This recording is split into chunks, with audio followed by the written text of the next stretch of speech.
So I was stalking your Instagram like I do for all my future guests, and I saw you recently photographed Andre 3000. Yes, I did. He obviously legendary member of OutKast. He's got the new solo album out. Mm-hmm.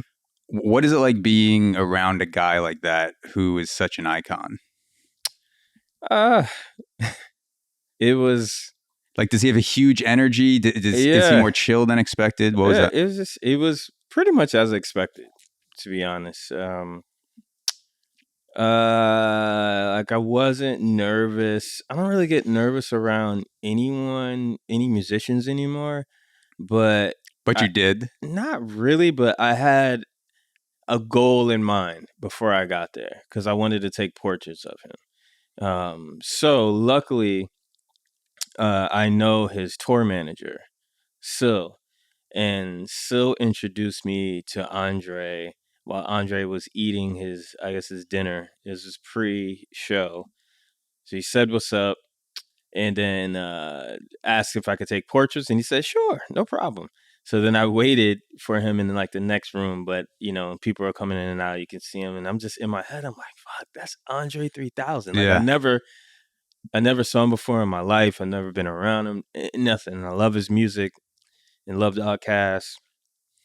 So I think the most Andre 3000 moment of that evening, besides him playing the flute, which is bizarre to a lot of people, but not bizarre to the people that were actually there to see him, was that he goes, "Yeah, I think I'm gonna just lay down for a minute." And in my head, I'm like, "Lay down where?" He's like, "Yeah, I'm just gonna lay down on the floor and just take a nap." And it's like they're like, "You want us to find you any like a blanket?" And he's like, "Nah, yeah, just relax right here for a little while." And he just closed the door and went chilled for 10 minutes. It got up, tapped me on the shoulder. It was like, "I'm ready to take those portraits whenever you are." I was like, was he laying down in front of other people, or did he go into a room to take a nap? There was this door, and I'm right next to the door, and he was just right there. So people were coming in and out, chatting and stuff, and he was just laying on the floor. It's kind of like, I don't know if he was meditating or was he, I don't think he could go to, sleep in that situation, but he was just laying there. Like I could see him laying, just chilling. Do you think he did that before he got rich? Like I feel like I wouldn't have the confidence unless I was just some mega symbol like Andre 3000 to be like, "Yeah, you guys are, having a cocktail party over here. I'm just gonna lay up like a vampire for a few minutes, but you guys, treat yourselves like you're at home." I don't know if it has anything to do with you being rich, but I think it has a lot to do with is being self-aware and knowing what you want from the situation that's present. So, he's in control of all aspects of the backstage. Like if he really wanted to take a nap or take a rest, he could have told everybody to get out. Don't bother me. I need this 10 to 15 minutes to decompress to whatever, watch a YouTube clip, watch your podcast, whatever that he wanted to do. He could have told everybody to beat it. Yeah. But instead, he chose to, be present with the space and with the room where we were in and just deal with, what's, revolving and evolving around him. So, I don't think it has anything to do with money. I think it just has self-awareness and growth. Maybe he wasn't like when he was younger, coming up, maybe album one, maybe he wouldn't have done that. Maybe his brain and where he was at wasn't like, okay, let me do that. Maybe it was more into like, ooh, where's the girls? Where's this? Where's that? Having a lot of people around doing different things. But now, he's on a whole different wavelength of. Yeah. No, that does make sense. Like that it's more of a self-awareness thing than a money thing. Because if I'm thinking back into my own life, there are 100%. I could pick out 3 or 4 different moments just off the top of my head right now that I've wanted to take a nap and I'm tired as fuck and I cannot wait to go back to my apartment just so I could sleep on the couch. But then I stick around for another 2-3 hours when I could have easily just said to someone, "Do you mind if I just lie down in your room for 20 minutes?" And I would have been, they probably would have been like, "Yeah, go ahead." But in my mind, I'm like, that's such a weird thing to ask for for someone to do. We're all weird, Yeah. but when are you going to start doing things for you Yeah. instead of worrying about what someone else thinks about you? You know, that you asking for space to go lay down for 20 minutes, whatever, could have inspired the person you're asking, because they could be thinking the same thing. Oh, that's so weird. But then everyone else, you know, it could be 2 years, it could be 5 years later, and you'd be like, remember Zach, he asked to lay down? You know, I do that now. You know, Yeah. and I'm just like, fuck it. I'm gonna do what I want to do because it feels good for me, and it's not bothering anyone. I don't Yeah. care if other people think that that's weird. But guess what? I feel refreshed, and now I can continue on with my night feeling great. Yeah, it's kind of like when you're in a room with a group of people and one person starts talking about going out, but everyone else is chill and Right. content, and all it takes is one person to go like, "Nah, I'm good staying right Right. here," and everyone else is like a domino effect. Is like, "Yeah, me too, me too. Let's Mm-hmm. just," and then they're like, "All right, we're staying here." Right. So yeah, it could start a chain reaction. Exactly.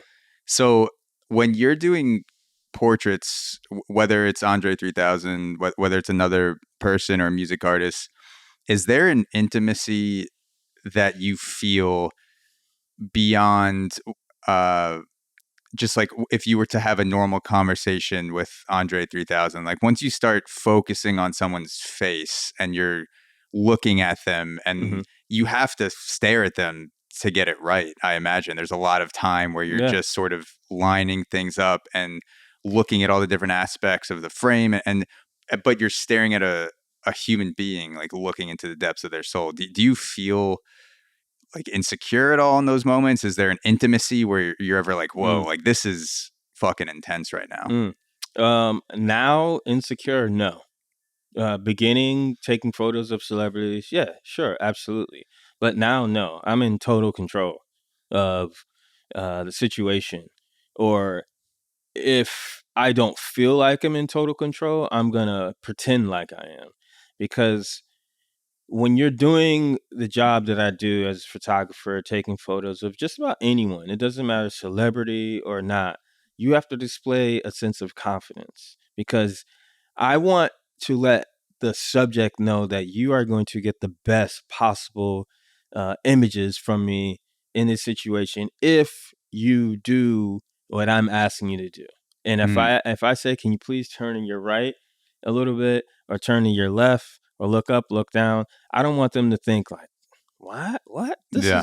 This is weird. Going back to, you know, where I want them to go, oh, okay, yeah, this is dope, because I'm looking at the person behind the camera, think like, man, he has confidence, he knows what he's doing. So when photographing Andre 3000, I probably, you know, there wasn't a time limit, but he had a show, you know, that was going to start in 30 minutes, whatever. So I thought that, you know, had maybe less than 5 minutes was adequate for me. So basically that's what it was. I probably took, you know, maybe 30 frames Hmm. of him standing, doing this, turning, you know, with his flute, doing this, doing that. And he's such a natural and professional. Like, he was giving me poses. So there wasn't so much direction to give him.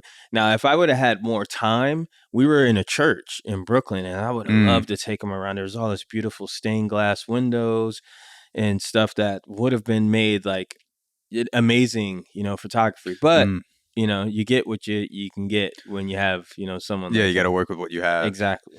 Yeah, he seems like the perfect person to be in the moment with too, and someone like you said that was doing his own thing and Mm-hmm. sort of ad libbing for the portrait because he's such a prolific, talented music and hip hop icon, Absolutely. and he just put out a flute instrumental album. Mm-hmm. Like he does not give a fuck. Like No. if he finds something that he likes, he's just like, all right, I'm gonna chill here for a minute. I'm gonna play this for what it has until I get bored from it, and then people can listen to it. But like right now, this is fun as Yeah. shit to Yeah. me. So it feels like you can't get to that level unless you have that sort of swagger and that self-awareness, like Yeah. you said. You got that self-aware, and the thing about it is like, he's probably gonna win, you know, awards, a Grammy off this album.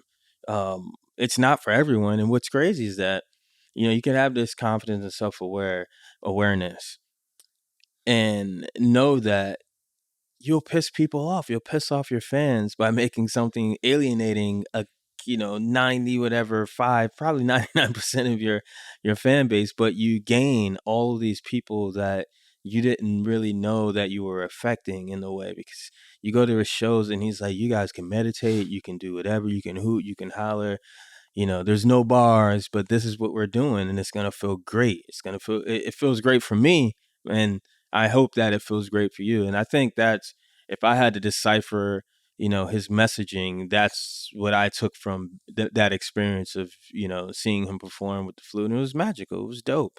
And I don't like the whole album, but there's one song. The names are so crazy, but I think it's Dude, there was the one. second or third track that I find amazing. That's super dope. Yeah, there was one. There are a couple that are super long. The actual name of the track, it was Right. like if pussy or the word for pussy rolls off the tongue more smoothly Yeah. than the proper word, which is vagina. And I'm listening to it on Spotify, waiting for the entire title to roll through, and I'm like, "There's more. Like, how much more?" Right. But yeah, he definitely seems willing to alienate his audience if that is a cost that comes with pursuing what your true purpose is and pursuing what you love to do. Alienate and anger. There are Yeah. people legit pissed that Yeah, they've he's been waiting not for rapping. a decade. Like- Then they're like, this bro, is who cares? Like, he doesn't want to rap anymore. He rapped enough. Go Yeah. back and listen to the stuff that he's already rapped on. It's Yeah. like a great movie.